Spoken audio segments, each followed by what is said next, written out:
Hello friends.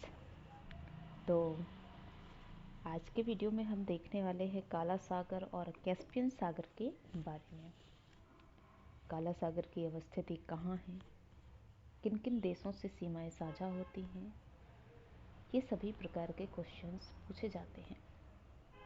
कहीं ना कहीं डायरेक्टली इनडायरेक्टली इससे क्वेश्चन ज़रूर बनते हैं और इसके बारे में जानकारी आपको होना बहुत ज़रूरी है।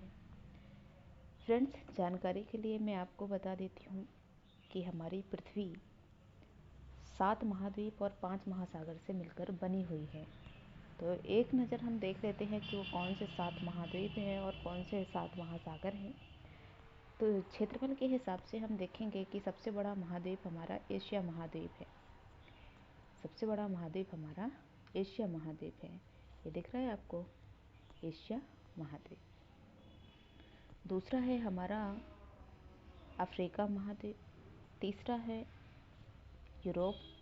है उत्तरी अमेरिका। फिर है दक्षिणी अमेरिका, फिर है अंटार्कटिका, फिर है यूरोप और अंत में ऑस्ट्रेलिया। दिख रहा है आपको? चलिए एक बार फिर देख लेते हैं। ये हमारा एशिया महाद्वीप, जो कि क्षेत्रफल के हिसाब से सबसे बड़ा महाद्वीप है। सेकंड नंबर पर हमारा आता है अफ्रीका महाद्वीप, जो कि दूसरा सबसे बड़ा महाद्वीप है। तीसरा है हमारा उत्तरी अमेरिका, चौथा है दक्षिणी अमेरिका, फिफ्थ है अंटार्कटिका, यूरोप, ऑस्ट्रेलिया और 5 महासागरों से मिलकर बनी है हमारी पृथ्वी। ये दिख रहा होगा आपको, प्रशांत महासागर, हिंद महासागर, अटलांटिक महासागर, आर्कटिक महासागर और दक्षिणी महासागर। चलिए हम एक बार मैप में देख लेते हैं, वर्ल्ड मैप में, कि वर्ल्ड मैप। चलिए आप देखिएगा इसको, वर्ल्ड मैप में इनकी अवस्थिति कहाँ पर है, कहाँ कहाँ मिलते हैं। चलिए तो अब हम काला सागर के बारे में देखते हैं कि काला सागर ये है, दिख रहा है आपको, ये है काला सागर। तो ये काला सागर ये यूरोप और एशिया के बीच बाउंड्री बनाता है, सीमा रेखा का काम करता है काला सागर। इसका विस्तार 2 महाद्वीप एशिया और यूरोप में है। कितने देशों से सीमाएं साझा करती हैं? तो यूरोप जब दोनों देशों में है तो दोनों देशों की सीमाएं साझा करेंगे। तो हमें देखना है कि एशिया महाद्वीप के कितने देश हैं जो काला सागर से बाउंड्री शेयर करते हैं और यूरोप महाद्वीप के कितने देश हैं जो काला सागर से अपनी बाउंड्री को शेयर करते हैं। तो चलिए अब हम चलते हैं रसिया से चलते हैं रूस। ये वही रूस है। तो ये एक ऐसा महाद्वीप है जो दोनों महाद्वीपों में फैला हुआ है, एशिया और यूरोप। तो रसिया, रूस, तो रूस से सीमा लगती है काला सागर की। दूसरे नंबर पे है जॉर्जिया, तीसरे नंबर पे है टर्की। तो टर्की भी एक ऐसा देश है जो यूरोप और एशिया दोनों में फैला हुआ है। तो 3 देश हो गए, ये मान के चलो कि 3 देश हो गए जो एशिया महाद्वीप से हैं। रूस है, जॉर्जिया है और टर्की है। उसके बाद ये लिखा हुआ है बुल्गारिया। बुल्गारिया की सीमा साझा होती है, ये यूरोप का देश है बुल्गारिया। उसके बाद है रोमानिया, उसके बाद है यूक्रेन। ये वही यूक्रेन और ये वही रूस है जो आज के समय पे बहुत ही चर्चे में है। तो कितने 6 देश हो गए। आपको सीक्वेंस में चलना है तभी याद होंगे। रूस है, जॉर्जिया है, टर्की है, बुल्गारिया है, रोमानिया है, यूक्रेन है।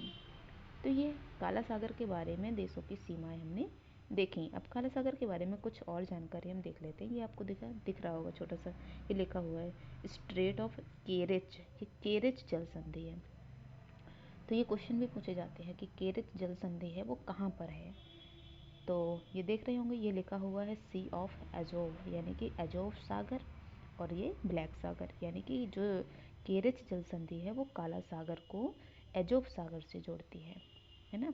दूसरे नंबर पर है वास्पोरस जल संधि। देखो ये दिख रही है वास्पोरस जल संधि, बासपोरस जल संधि। तो बासपोरस जल संधि देखो काला सागर को, ये लिखा हुआ मरमरा सागर है ना, ये मरमरा सागर, ये मरमरा सागर से जोड़ती है। बासपोरस जल संधि काला सागर को मरमरा सागर से जोड़ती है। उसके बाद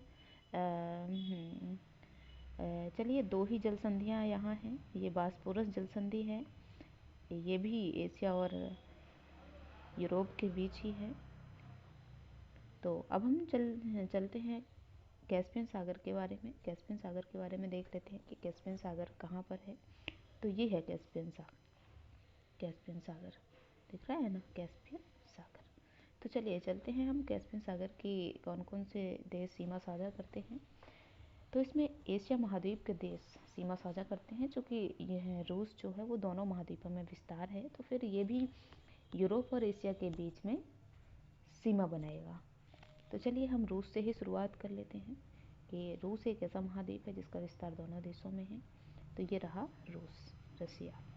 उसके बाद ये लिखा हुआ है अजरबैजान। देखो इसकी भी सीमा साझा, ये भी सीमा साझा करता है ना, रूस है, अजरबैजान है। थर्ड नंबर पे ये देखो ईरान, ये ये ये ईरान का पार्ट है ना, ये लिखा हुआ है ईरान, ये है ना, ये ईरान लिखा हुआ ना, दिख रहा है।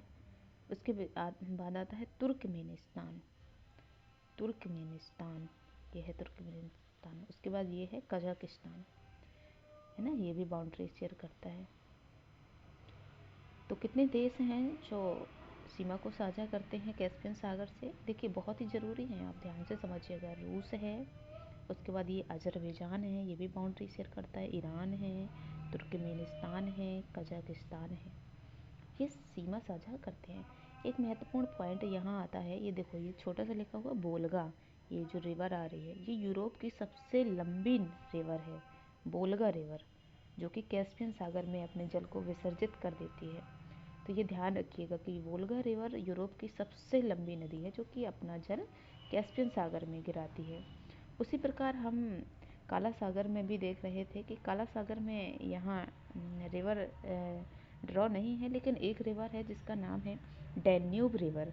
डैन्यूब रिवर है जो अपने जल को काला सागर में विसर्जित करती है। ये यूरोप की दूसरी सबसे लंबी नदी है। पहली सबसे लंबी नदी है वोल्गा नदी, दूसरी सबसे लंबी नदी है डैन्यूब नदी। डैन्यूब नदी है जो अपने जल को काले सागर में विसर्जित करती है। तो ये हमने देखा है कि काला सागर और कैस्पियन सागर की मैप में अवस्थिति। अपने मैप में आप देखिएगा, बार बार मैप देखना पड़ेगा तभी चीज़ें क्लियर होती हैं। तो आज के वीडियो में हमने काला सागर और कैस्पियन सागर के बारे में देखा। आप रिवाइज करें, दोबारा से वीडियो को देख लें। अगले वीडियो में हम फिर मिलेंगे। धन्यवाद।